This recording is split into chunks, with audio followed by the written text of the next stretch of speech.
What'd you make? Is this a reversal on Spotify's part or a clarification of what they were already doing? I think it's a clarification. I think it's brought some light to the issue. I think they're managing it very well. I think responding over the weekend. I also think Joe Rogan coming out with a cleverly managed response over the weekend shows that they're thinking about the issue.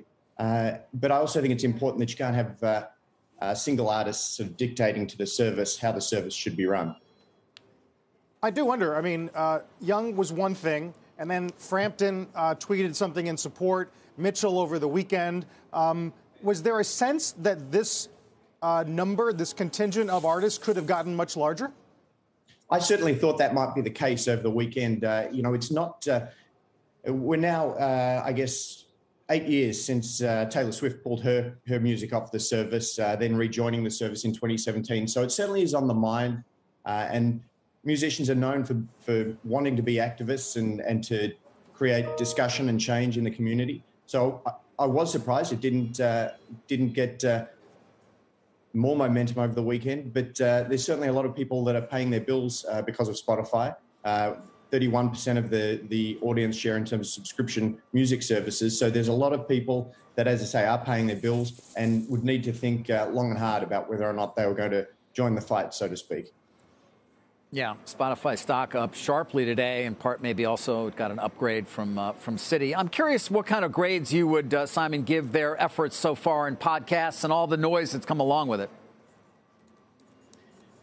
Yeah, look, I think they've done a very, very good job. Joe has obviously got an enormous global audience. To secure him on an exclusive basis was absolutely a win, which is not dissimilar to what was achieved with Howard Stern by Sirius, a decade or so ago. So they have achieved someone that has a huge voice in that community. And as I say, very competitive landscape. You're going against Apple and Google, as we know, the biggest players in the world.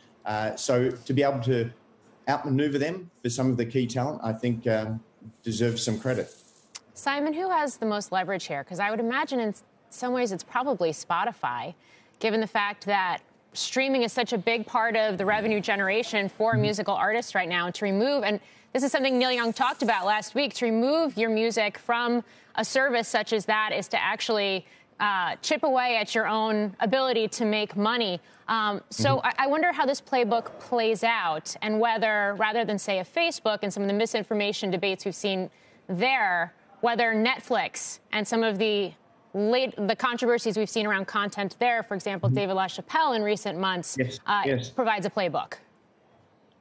Yeah, again, just going back to what I said earlier, I think that they've managed the situation well, and I think that it's brought up an important discussion, and it's something that I think they need to manage going forward. But I think it's something that, as we've seen during the past election cycle, all of media companies need to be very mindful and aware of the messages that their key talent are propagating.